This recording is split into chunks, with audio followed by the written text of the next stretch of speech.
Dear students, welcome to my math channel KD the math tuber.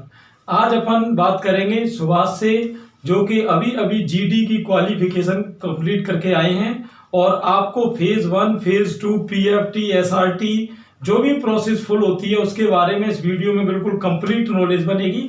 तो आप सभी video में लास्ट तक बने रहें और जो भी क्वेरी हो बाद में कमेंट बॉक्स में लिखकर जरूर बताएं। तो देखिए, कई बार स्टूडेंट्स की ये क्वेरी होती है कि अपन जब फेज 1 की प्रिपरेशन कर रहे होते हैं तो कई बच्चे मिलते हैं, कोई मिसगाइड भी करता है कि यार फेज 2 तो ऐसा होता है वैसा होता है, इतने बच्चे निकाले जाते हैं कि कोई सिलेक्ट ही नहीं हो पाता। तो रियल सिचुएशन क्या है, जो रियल पिक्चर है उसके बारे में अपन बात करेंगे। आखिर वास्तव में पूरी सिलेक्शन प्रोसेस क्या होती है, कितना क्या टाइम लगता है, फेज 1 में बच्चे को कैसी प्रिपरेशन करनी चाहिए, फेज 2 में क्या होना चाहिए। डायरेक्ट अपन सुभाष से जानेंगे जो कि टॉप रैंकर है एयरफोर्स के इस बार। ठीक है, तो चलिए स्टार्ट करते हैं विदाउट एनी फर्दर डिले। तो सबसे पहले सुभाष, आप एक बार अपने स्टूडेंट्स को एक बार इंट्रो दो। Hello everyone, I am Subhash Chandra Swami. I belong to Shri Madhopur Shekhar, Rajasthan. तो सबसे पहले सुभाष, इनको ये बताओ आपके फेज 1 जो होता है, यानी जब बच्चा कोई 12th पास आउट करता है तो उसको फेज 1 के लिए क्या क्या करना चाहिए, फेज 1 में क्या आता है और उसकी स्ट्रेटजी क्या होनी चाहिए एक सिलेक्शन के लिए। फेज 1 में जैसे कि हमें पता है कि फिजिक्स, मैथ और इंग्लिश होता है। इंग्लिश 20 नंबर का होता है और फिजिक्स और मैथ 25-25 नंबर का होता है। तो इंग्लिश तो क्वालिफिकेशन 10 होती है और उनके लिए लगभग 10 ही होती है, लेकिन नंबर बढ़ाने के लिए इंग्लिश हमें पढ़नी जरूरी होती है ज़्यादा। मैथ से मतलब नंबर बढ़ते हैं, रैंक, जिससे कट ऑफ में दिक्कत नहीं होती मेरिट लिस्ट में। भाई इनका कहने का मतलब ये है, जैसे अप्रोक्सीमेट 10 तो क्वालिफाइंग मार्क्स हो गए, यानी अगर आपको मान लो अगर क्वालिफाई होना तो 30 तो मिनिमम चाहिए ही चाहिए, लेकिन केवल 30 से अपन मेरिट में नहीं आ जाते हैं। मेरिट अप्रोक्सीमेट 38-39 तक भी जाती है, जो कि इस बार तो 43 गई थी, लेकिन ये तो अप एंड डाउन होती रहती है कि अपन 37-38 का आइडिया लेके चल सकते हैं। तो अब उसके लिए क्या है कि कोई एक सब्जेक्ट हमारे पास ऐसा होना चाहिए जो कि थोड़ा मार्किंग सब्जेक्ट हो। कहने का मतलब जिसमें अपनी थोड़ी ग्रोथ हो सके। जैसे मान लो अपन ने फिजिक्स और इंग्लिश में क्वालिफाई ले आए, लेकिन अगर अपनी मैथ अच्छी है तो अपन ने उसमें मान लो 20 नंबर ले लिए, तो 40 नंबर पे एक अपनी लगभग सिक्योर पोजीशन हो जाती है। क्लियर। तो अपनी जो फेज 1 की प्रिपरेशन है उसमें क्या क्या अपन को करना चाहिए। जैसे एक बच्चा है, मान लो उसे क्या स्ट्रेटजी अपनाए कि वो इजीली एक 6 या 7 महीने की तैयारी में वो फेज 1 को क्लियर कर सके। फेज 1 को क्लियर करने के लिए तीनों सब्जेक्ट्स के लिए मतलब टाइम डिस्ट्रीब्यूट करनी चाहिए और प्रॉपर कोचिंग वगैरह ऑनलाइन ऑफलाइन जैसे भी हो लेनी चाहिए, और ज़्यादा से ज़्यादा खुद की सेल्फ स्टडी होनी चाहिए उसके लिए। तो इसमें जैसे कोई रेफरेंस बुक वगैरह इन बच्चों को आप सजेस्ट करोगे कि जैसे कौन सी बुक्स आपने पढ़ी थी या कौन से नोट्स पढ़े, क्या मतलब अपनी क्या स्ट्रेटजी रही इसमें। नोट्स वही जो मार्केट में अवेलेबल होते हैं या बेस्ट कोचिंग आप ले सकते हैं। जैसे मैथ में हमारे यहाँ से मतलब 7-8 लड़के हैं जो मतलब क्वालिफाई भी हुए हैं, उनके मतलब 20 से ऊपर नंबर थे लगभग, और जो फेल भी हैं उनके भी लगभग 18-19 तो मैथ में आराम से थे। मतलब कोई भी कहीं से भी लो मतलब, लेकिन टीचर अच्छा हो तभी नंबर ला पाते हैं हम, क्योंकि तभी नोट्स और गाइडेंस अच्छी मिलेगी तभी हम रैंक को मतलब लेवल को अप कर सकते हैं। तो जैसा कि देखो, अभी सुभाष ने बताया कि अभी जो अपना लास्ट प्रीवियस बैच था उसमें क्या था कि जो भी बच्चे थे जो क्वालिफाई भी हुए हैं, जो जीटी वगैरह सब में, वो तो सब 20 से ऊपर थे ही, बाकी जो और सब्जेक्ट में डिस्क्वालीफाई भी हो गए, मैथ में उनके सबके जो 15 और 20 के बीच में मार्किंग रही है। क्लियर। तो इसमें देखो स्ट्रेटजी यही होती है, जैसे कि आपकी मैंने जो इनको स्ट्रेटजी बना के दी थी वो कुछ लगभग इस तरह से थी। जैसे कंसेप्ट प्लस ल्यूसेंट की जो एयरफोर्स एक्स ग्रुप की बुक आती है वो, कुछ प्रैक्टिस सेट थे, और बाकी जो अपनी जो लास्ट 10 ईयर के प्रीवियस क्वेश्चन होते हैं उनकी एक सीट भी प्रिपेयर मैंने करी थी, वो इन सभी बच्चों को सॉल्व कराई थी। तो ऐसी कुछ स्ट्रेटजी आप भी बना सकते हो, क्योंकि इसमें कोई ज्यादा टाइम नहीं है। ये आप 1 महीने में ये सारा तैयार कर लें और फिर अगर वो अगले 4-5 महीने में अपन उसको पढ़ सकते हैं। क्लियर। चलिए, ये तो हुई फेज 1 की बात। तो फेज 1 की लगभग कट ऑफ इस बार क्या रही थी सुभाष। 43 रही थी। तो जब फेज 1 मान लो कोई बच्चा क्वालिफाई हो जाता है तो फेज 2 की प्रोसेस क्या होती है। अब हम सबसे इंपॉर्टेंट जो पार्ट है वीडियो का उसमें अपन जा रहे हैं। क्लियर। यानी अपन पूरे दिन की जो 10-12 घंटे की प्रोसेस है उसको अपन डिटेल से समझेंगे। ठीक, क्योंकि सबसे ज्यादा क्वेरी फेज 2 के बारे में, फेज 1 तो सब जानते ही हैं, ज्यादातर बात ही फेज 1 के बारे में होती है। चलिए, तो फेज 1 के बारे में सुभाष इनको आप बताओ कि आपका जो जीडी वगैरह था वो कौन सी डेट को था? मेरा 19 तारीख को था, जोधपुर 5 PSC सेंटर था वहाँ। 19 तारीख को जोधपुर। तो आप जोधपुर कब पहुंच गए थे लगभग? हम 18 को पहुंच गए थे दोपहर के बाद। 18 को? तो 18 को अपनी कैंपस में एंट्री हो गई थी? कैंपस में नहीं, बाहर रूम लेके रहे थे। रूम लेके। कैंपस में एंट्री अपनी कितने बजे हुई? 19 को 5:30 से एंट्री स्टार्ट थी, आधे घंटे के लिए। 19 तारीख को सुबह 5:30 बजे 30 मिनट के लिए एंट्री खोली गई थी। Clear students? यहाँ पर ये बात ध्यान देने की है कि कई बार क्या है कि टाइम का अपने को ध्यान नहीं रहता है, क्योंकि भाई देखो, अब जैसे आजकल विंटर का अपने को हुआ है, तो विंटर के मौसम में क्या होता है कि बच्चा इतनी ज्यादा एक टाइमिंग की लेके नहीं चलता। जो बच्चे कोचिंगों में रह रहे हैं उनको तो अभ्यस्त होते हैं कि 4 या 5 बजे उठना, कई बच्चे घर पे रहते हैं, तो मालूम पड़ी कि उनका कॉम्बिनेशन इस तरह का नहीं बन पाया, तो केवल 30 मिनट के लिए एंट्री ओपन थी 5:30 बजे। उसके बाद की आप इनको प्रोसेस थोड़ा डिटेल में बताओ। जैसे जैसे बच्चे 5:30 से अंदर एंटर कर रहे थे, उनको गाइड किया जा रहा था बार बार कि फिजिकल के लिए तैयार हो जाएं, कपड़े वपड़े पहन के, जैसे भी आप अच्छा फील करते हैं, कंफर्ट। फिर 6 बजे से बैच बना बना के अलग, मतलब कुछ का 100 का था, कुछ 70 अलग ले गए टेंट वगैरह में, मतलब वहाँ मैट वगैरह भी चाहिए, तो वहाँ अलग अलग गाइडर थे। जैसे हमें ले गए थे 70 बच्चों को, टेंट लगा हुआ था, उसमें नीचे मैट था, तो वहाँ गाइड कर रहे थे आगे माइक से। और 70 बच्चों पे लगभग 10-11 वो थे, एयरफोर्स से थे, ऑफिसर थे, और घूम रहे थे आसपास, और एक आगे से गाइड कर रहे थे माइक से। और फिर उसके बाद की क्या प्रोसेस स्टार्ट हुई? फिर उसके बाद उन्होंने बोला भाई 2-4 मिनट है ना, 2-3 मिनट वो वार्म अप कर लो थोड़ा, जैसे भी आप करना चाहें। और फिर आपका जो पीएफटी है, फिजिकल फिटनेस टेस्ट, वो कितने बजे एग्जैक्ट स्टार्ट हुआ? लगभग 6:20 पे। 6:20 पे। यानी आप लोग देख रहे हो कितना तेजी से काम सारा चल रहा है। यानी 5:30 बजे एंट्री थी केवल 30 मिनट के लिए, 6 बजे ये पहुंचे और सारा कुछ जो मैनेजमेंट है वो केवल 20 मिनट में सारा पॉसिबल हो गया। 6:20 पे अब पीएफटी स्टार्ट है। तो पीएफटी की आपकी पहली स्टेज क्या थी? पहली स्टेज वो मतलब वार्म अप कराया। वार्म अप के बाद उन्होंने, अब की बार दौड़ वगैरह तो हुई नहीं थी कोरोना की वजह से। देखिए, वैसे दौड़ रहती है 1600 मीटर की। क्या टाइम रहता है 1600 मीटर की दौड़ के लिए? 6.5 मिनट। 6.5 मिनट रहती हैं। लेकिन इस बार क्या कोरोना गाइडलाइंस की वजह से दौड़ नहीं कराई गई थी, तो एक कदम ताल, एक इसमें नया कंसेप्ट इस बार रखा गया था। तो लगभग कितनी कदम ताल करवाई थी? कदम ताल वैसे काउंट करे थे वो स्लो, जैसे 1, फिर थोड़ा गैप ले गए 2, इतनी देर में मतलब एक बंदा आराम से 3 बार कर लेता है कदम ताल। बट रुकना नहीं है, स्पीड भी अच्छी होनी चाहिए, और पैर मतलब यहाँ तक आनी चाहिए, ऐसे कंटिन्यू फास्ट। मतलब जो 50 टाइम काउंट करते हैं वो, तो 50 टाइम में लगभग 100 से ऊपर चले जाते हैं एक बंदे के। यानी वो काउंट स्लो करते हैं जबकि बंदा तेजी से करता रहता है। क्लियर? इस तरह से बात कर रहे हैं। ठीक है, तो लगभग 100 कदम ताल। इसमें कदम ताल में लगभग कितने बच्चे निकाल दिए गए? हम 70 दे दो, 70 में से 10-11 बंदे निकाल दिए गए थे इसमें। यानी 70 के बैच में जो कदम ताल की जो पीएफटी का पहला स्टेज था उसमें 10-12 बच्चे हो गए डिस्क्वालीफाई। क्लियर?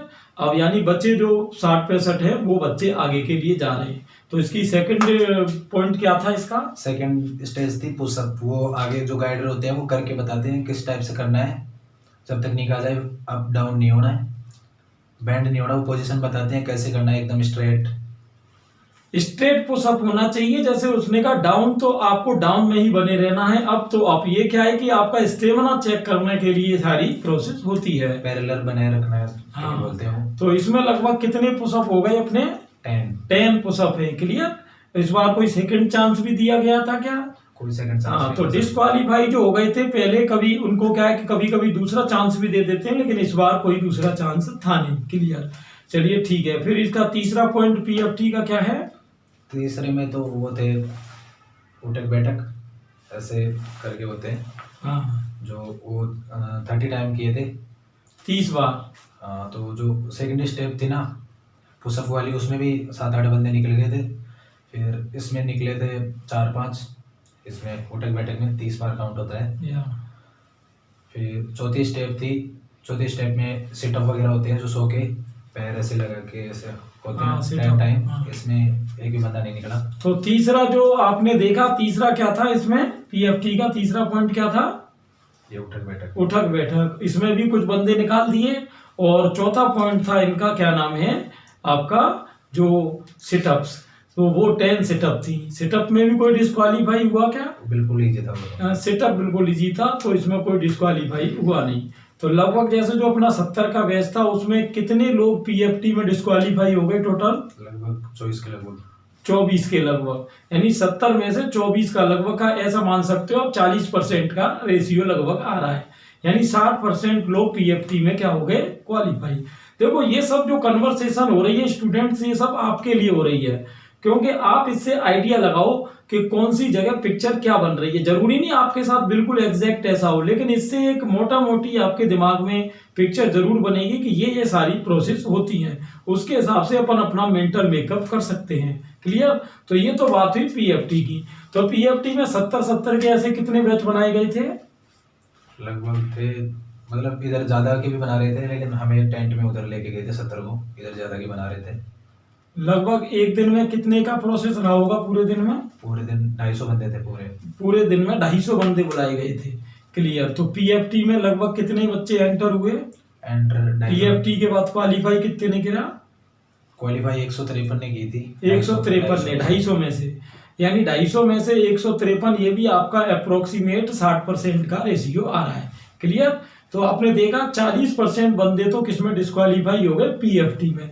एयरफोर्स में क्या है, लोग पीएफटी को बहुत हल्के से लेते हैं, लेकिन आप देख रहे हो यहाँ पे 250 में से 153 ही गए, यानी 97 जो बंदे हैं वो डिस्क्वालीफाई हो गए। तो पीएफटी में भी क्या है कि एक बार जब अपना फेज 1 क्लियर हो जाए तो बिल्कुल इसको सीरियसली लेना है, ज्यादा लाइटली नहीं लेना है। कुछ बंदे सोचते हैं क्या है, 10 पुशअप है, 10 सेटअप है, ये तो मैं इजी वे में कर लूंगा, लेकिन वहां जब अपन जाते हैं तब अपने स्टेमिना का पता चलता है। क्लियर?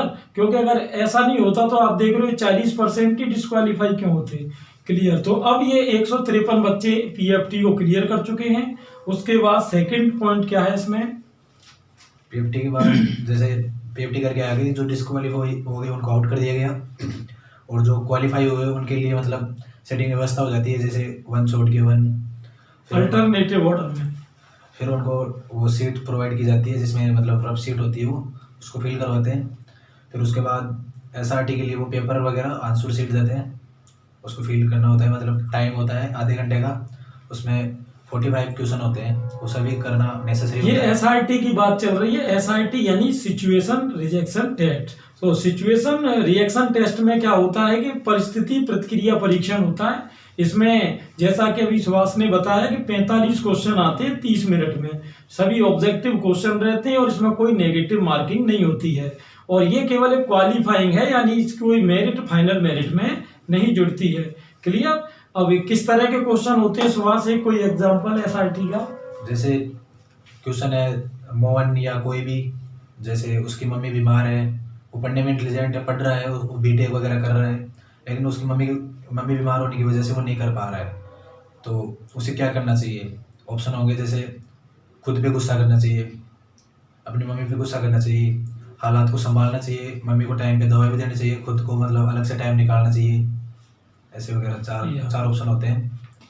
तो उसमें कहने का मतलब कोई सिलेबस से रिलेटेड पेपर नहीं होता है कि आप सोचो कोई इंग्लिश की वोकैबुलरी पूछी जाए या मैथ साइंस के क्वेश्चन हो, ऐसा कुछ नहीं है। सब्जेक्ट का इसमें कोई लेना देना नहीं है, बस जो अपने आम जीवन में जो दैनिक समस्याएं आती हैं उनसे रिलेटेड क्वेश्चन होते हैं, जो इजी वे में कोई भी कर सकता है। क्लियर? तो बस इसमें क्या है कि मैं इसमें आपको बता दूं कि जो 45 क्वेश्चन है इसमें लगभग बच्चे सारे ही क्वालिफाई हो जाते हैं। बस इसमें क्या है, 10 से ज्यादा आपके गलत क्वेश्चन नहीं होने चाहिए, एक अप्रोक्सीमेट आइडिया है ये। क्लियर? वैसे इसमें इजी पेपर होता है तो बच्चे लगभग कर लेते हैं और सारे क्वेश्चन हो जाते हैं। कुछ एक्स्ट्रा टाइम भी इसमें मिलता है क्या? एक्स्ट्रा टाइम नहीं होता, फिक्स होता है टाइम। जैसे 4-5 मिनट बचते हैं तो वो बोल देते हैं, जैसे कोई पीछे रह रहा है, ज्यादा क्वेश्चन रह रहा है तो वो बोलते हैं बेटा फास्ट करो, टाइम रह रहा है, टाइम कम है, क्वेश्चन पूरे नेसेसरी है। तो ये बात हो गई एसआरटी की। एसआरटी में लगभग कितने क्वालिफाई या डिस्क्वालीफाई कितने क्या रहे? उसकी थोड़ी देर बाद मतलब रिजल्ट आता है नाश्ता वगैरह के बाद, तो उसमें डिस्क्वालीफाई होते 7 बंदे आउट हुए थे। 7, हाँ। यानी 153 में से और 7 माइनस हो गए, यही है ना।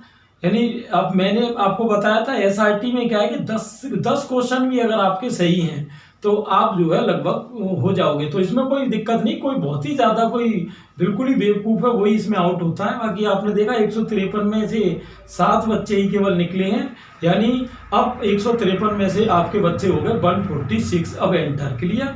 अब 2 स्टेज पूरी हो चुकी हैं। कौन कौन सी? आपकी पीएफटी कंप्लीट हो गई और दूसरी एसआरटी कंप्लीट हो गई। अब चलते हैं तीसरी स्टेप की तरफ। तो ये एसआरटी का टाइम लगभग कितना हो गया होगा कंप्लीट? ये एसआरटी कितने बजे तक कंप्लीट हो गया? लगभग 7:30 के लगभग। मॉर्निंग में 7:30 तक ये प्रोसेस कंप्लीट हो गया है। अब तीसरी प्रोसेस क्या है आगे? इसके बाद मतलब 10-15 बच्चे जैसे बैच बनाते हैं 15 का, तो फिर उनका बायोमेट्रिक करा के लाते हैं।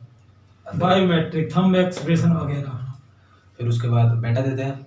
फिर जैसे 2 हॉल होते हैं, कुछ को इसमें बैठा लिया, कुछ को दूसरे में बैठा लिया। फिर वो कुछ फॉर्म्स वगैरह देते हैं, उनको फिल करना होता है। और फिर वेरिफिकेशन के लिए बैठे रहते हैं ऑफिसर, जो डॉक्यूमेंट्स देते हैं उनको डॉक्यूमेंट्स को 10th-12th के उनको डॉक्यूमेंट्स को वेरीफाई करते हैं, नेम वगैरह चेक करते हैं। फिर और डॉक्यूमेंट वेरिफिकेशन के बाद की प्रोसेस? उसके बाद 15 का बैच ले जाएंगे। फिर उसमें चेस्ट नंबर के हिसाब से वो देंगे रजिस्ट्रेशन नंबर। उसमें एक प्लेट होती है लकड़ी की, उस पर लिखे होंगे रजिस्ट्रेशन नंबर। ऊपर के कपड़े उतरवा के उसके साथ मतलब एक फ़ोटो लेंगे उस प्लेट के साथ। फिर अपनी पोजीशन पे वापस भेज देंगे। फिर आगे की प्रोसेस? फिर जैसे आगे वाले बंदे हैं 153 में से जो एसआरटी में निकल गए, उनके बाद तो उनका बैच रहता है। जो आगे जिनकी प्रोसेस पूरी होगी उनकी अगली प्रोसेस, जैसे जीडी के लिए बंदे जाने लग गए थे। फिर बाकी जो बच रहे थे उनकी लाइन बना के 15 के बैच बना के बैठा रखा था उनको, भाई अगला बैच इधर जाएगा। तो वहाँ तीन मतलब ऑफिसर्स थे जीडी के लिए। मतलब देखिए जीडी के लिए इन्होंने पीएफटी में इनका बैच कितने का ना 70 का रहा, ठीक है। अब जो बचे बंदे हैं 146 के लगभग, उनको कितने पार्ट में डिवाइड किया? 15 के पार्ट में, क्लियर। जीडी के लिए, जो कि पॉइंट नंबर 3 है। फिर आगे की क्या प्रोसेस है? जीडी के लिए जैसे 3 ऑफिसर थे अलग अलग, एक बैच उनके पास गया, एक दूसरे के पास, एक तीसरे के पास। तो जैसे नंबर आ रहा था, 2 ऑफिसर्स थे, मतलब वो ले रहे थे, मतलब टाइम कम ले रहे थे। उनके पास मतलब थोड़ा इजी था जीडी पास करना, क्योंकि वो बंदे ले रहे थे 15 में से 12-13 एवरेज ले रहे थे, कम निकाल रहे थे बच्चों को।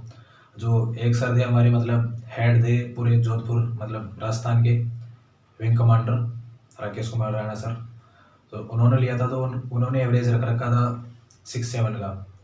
बहुत से बच्चे डरे हुए थे। 15 में से 6-7, जो कि यानी 50% रेशियो रख रखा था। या जो बच्चे बता रहे थे पहले देखे गए, तो बता रहे थे, तो लगभग बच्चे डरे हुए थे, मैं भी डरा हुआ था।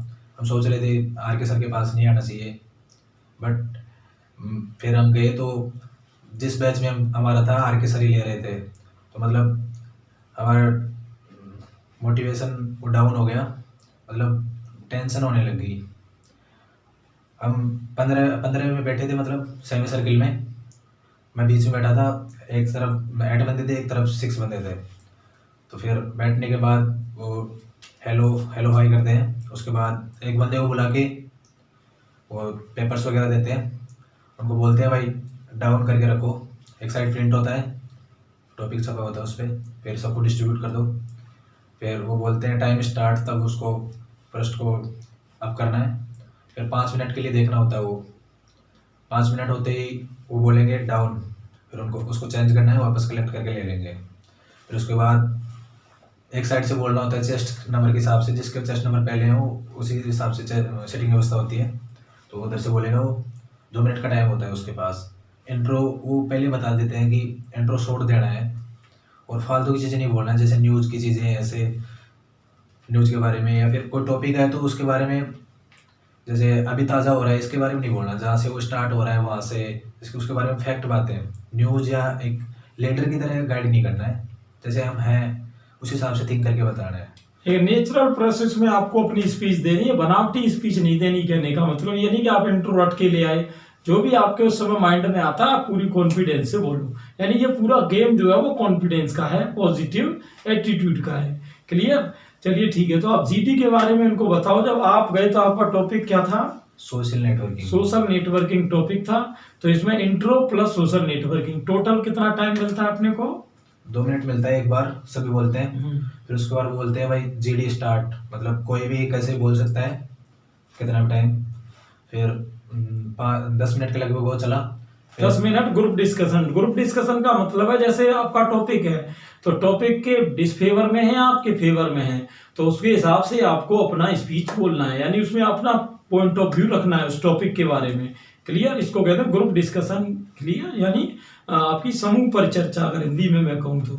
चलिए ठीक है, उसके बाद आगे? उसके बाद उन्होंने खुद डिवाइड कर दिया भाई, मेरे से इधर वाले, मतलब मैं भी इंक्लूड था उनमें, वो अनफेवर में बोलेंगे और इसके इधर वाले फेवर में बोलेंगे। एक साइड से कोई भी क्वेश्चन पुटअप करेगा, दूसरे साइड का कोई एक बंदा आंसर देगा। ऐसे चल रहा था फिर 10-15 मिनट।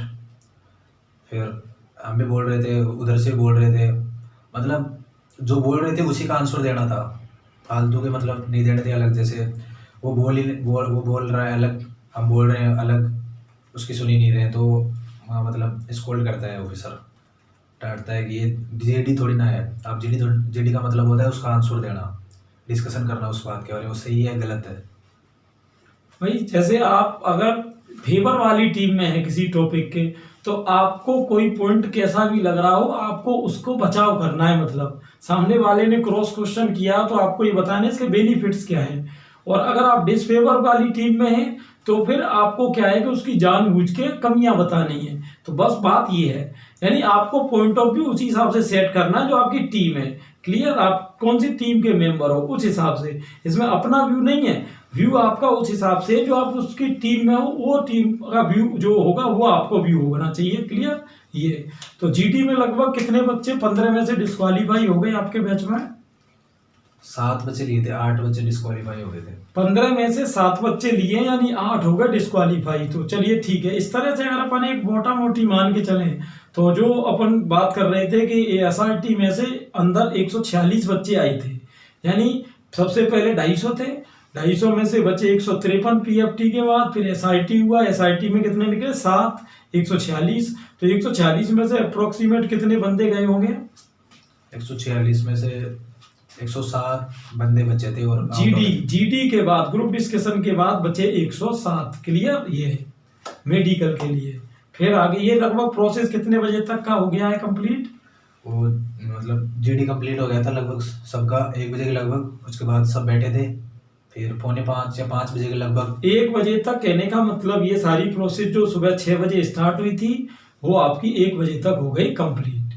ठीक है, यानी मेन 3 स्टेप हो गई इसमें। फिर इन्होंने रिजल्ट का वेट किया तो रिजल्ट लगभग आ गया अपना वही 5 बजे, है ना। फिर 6 बजे यहाँ से रवाना हो गए। और अब आपका मेडिकल किन सी तारीख को है? 11 तारीख को। 11 तारीख को है। क्लियर? तो मेडिकल के लिए आपको क्या क्या हिंट दी गई है? लगभग कोई वहां से सजेशन ऐसा कोई दिया हो जो बच्चों को बताना चाहें? जो पास होते हैं उनको, जो विंग कमांडर है आर के राणा सर, उन्होंने गाइड किया था कि जैसे कोई भी डिस्प्यूट है उसमें हिस्सा नहीं बनना है, आसपास किसी के साथ गाली गलौज वगैरह नहीं करना है, एफआईआर हो सकती है कोई, या टूट फूट हो सकती है किसी झगड़े में फालतू। हाँ, पास हुई हो एंजॉय कर सकते हैं, लेकिन ऐसा भी नहीं कि हाथ पैर तोड़ा लें कुछ भी। हाँ, जैसे कई बच्चे क्या है कि मान लो यार दोस्तों के साथ, यार अब तो तू पास हो गया, पार्टी होगी और ये होगी, बाइक चला रहे हैं, ओवर ड्राइविंग कर रहे हैं, इस तरह की हरकतें मतलब नहीं करनी है, क्योंकि मेडिकल भी इसमें एक इम्पोर्टेंट पार्ट है। तो इसमें मेरिट के बारे में अपन क्या एक गैस लगा सकते हैं? जैसे कट ऑफ गई थी 43, तो फाइनल मेरिट लगभग क्या रह सकती है? लगभग सभी लोगों का मानना है कि कट ऑफ जो मेरिट लिस्ट होगी वो कट ऑफ से बिल्कुल भी नहीं बढ़ेगी। हो सकता है तो 0.25 बढ़ सकती है, मैक्सिमम 0.25, या मान लो 1 मार्क्स मान लो, बहुत ज्यादा। ठीक है, क्योंकि इस बार टोटल पोस्ट है 3800, काफी अच्छी पोस्ट है इस बार। एक्स ग्रुप के लिए 250 है और वाई के लिए 1000, और अदर जो पहले साल थी लास्ट ईयर वगैरह उनमें टोटल पोस्ट ही होती थी 25। यहाँ ये ध्यान रहे स्टूडेंट्स, ये सारी जो बात चल रही है, ये जो चल रही है अपनी वो रैली भर्ती की नहीं चल रही है। रैली भर्ती का प्रोसेस पूरा अलग है। क्लियर? ये बात जो चल रही है वो जो अपनी एग्जाम हुई थी उसकी। क्लियर? फाइनल एग्जाम के हिसाब से बात चल रही। रैली भर्ती के बारे में मैं आपको पहले ही एक वीडियो में पूरा डिटेल बता चुका हूँ। ये बात है। तो आई होप आपको सारे क्वेश्चंस का आंसर मिल गया होगा। और भी अगर मान लो कोई आपकी क्वेरी हो तो आप कमेंट बॉक्स में पूछ सकते हैं। अलग अलग वीडियोस में मैं सारी जानकारी आपको देता रहता हूं। और भी मैंने करीब 250-300 वीडियो मैथ से रिलेटेड इस चैनल पे बनाए हैं, तो आप सभी को उनकी लिंक डिस्क्रिप्शन में मिल जाएंगी। तो thanks for watching this video. मैं भी और अपने एक सेकंड, और सुभाष भी आपको कोई इंपॉर्टेंट मैसेज देना चाहते हैं, एक बार थोड़ा ध्यान से। मैं यही कहूँगा, आप अच्छे से पढ़ें, नो टेंशन होके पढ़ें। और मैं चाहता हूँ आप भी लक्की बनेंगे, पास होके return phase second and phase 3 में मेडिकल वगैरह में लिस्ट क्वालिफाई करके बने। मेरे डियर साथियों, as comrade, thank you. Thanks for watching this video. कोई भी प्रॉब्लम हो तो आप जरूर डिस्कस करें। तो शाबाश सुभाष, आपने ये सभी, और इनका मैं आपको बता दूं कि इससे पहले AA में भी नंबर आ चुका है। पहले आप मेडिकल के उसमें निकल गए थे। इस बार इस बैच में से काफी बच्चे सिलेक्ट हुए हैं, कईयों का तो भी रिजल्ट आना बाकी है। उनसे भी अपन चर्चा जारी रखेंगे और उनसे भी जरूर कुछ ना कुछ सीखने की कोशिश करेंगे।